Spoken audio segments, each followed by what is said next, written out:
Good morning. I can't resist telling you more about my Waterwheel buckets that I spent so long designing. Here is one in aluminum. Uh, I I tried to put the camera back a little bit more so you can see it. This is made out of one piece of aluminum, and there is no scrap. Well, there's about a teaspoon full of scrap that I had to take out where the joints are bent. That's kind of hard to explain. Um, but anyway, this is the hinge to lead to the next bucket. Here's another bucket, and and that's the hinge. Although it can't move because not when it's operating, because aluminum gets metal fatigue very quickly. Uh, and if you move aluminum back and forth a bunch, it'll crack, it'll break. And I have to watch out, I have to think about that. Let me keep showing you this one.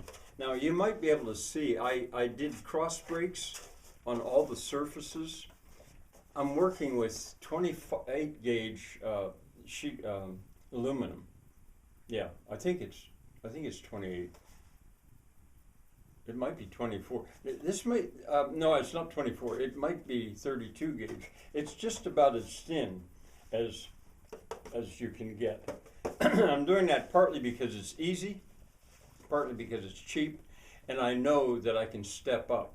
A thicker gauge, probably the gauge I'll end up with finally is going to be 24 gauge, but that's going to be once I know exactly what I'm doing. There have to be hems on all the edges, almost all the edges. I didn't put a hem here on these. Otherwise, you've got what's called a raw edge. There's a lot of work in this, but I decided that I'm going to ignore the labor because I'm always thinking kind of in terms of simplicity and poor people. Somebody who only has got a real cheap or even a homemade bending brake. You can get one for about $60 from Harbor Freight. That's what I did. And shears and that's about all. And could he crank them out, or could even children, child labor, crank them out? Yes, they could. Now, why it has to be shaped like that? Well, here, let me show you one other one. Here's the latest one I did, and what I did on this one is I inserted an aluminum rod, a piece of aluminum wire right in there to stiffen that edge, because that's where the water's going to hit. And you see this one is curved. I think you can maybe see that. And it also would flex. So right there, now if I were using steel, that's not necessary because the steel is like over, I can't think of what the word is. It's stronger material all over the place than you need. This is, I'm making it just strong where it clearly has to be strong. And the bending, of course, that if I had thicker material, that wouldn't be necessary as well. And I'm not even sure the cross bending is all the same.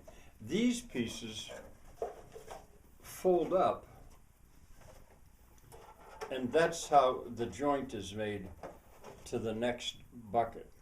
Now, these are each made out of only one piece, but there are two more pieces where the spokes, real short spokes, radial spokes, only to get down to the clasp arm wood.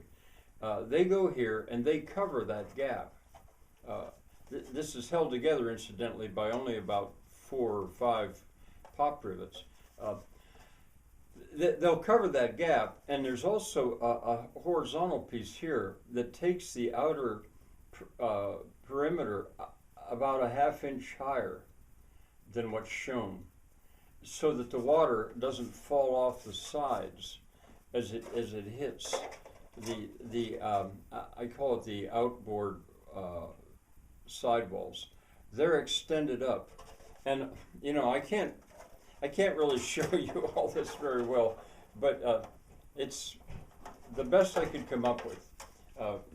Here it is, the best so far. They're 5 inches wide.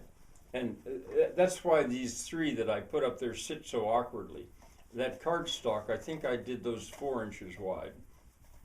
And in order to most efficiently use the material, I used 10-inch. What I did was I got aluminum flashing that's 10 inches wide. And with that 10-inch wide aluminum flashing, I think it's, yeah, that's right. The cutting long ways was already done. All I had to do was cross cut, as a carpenter would say.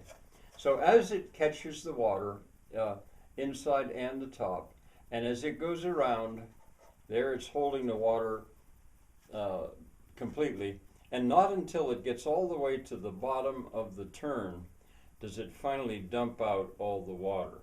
That's one of the secrets of Fitz wheels, as opposed to if you just had square buckets. By the time it got a quarter of the way around, it would dump all the water out. That's a real quick view of my buckets, of which I'm very proud and which I really enjoy making. Bye for now.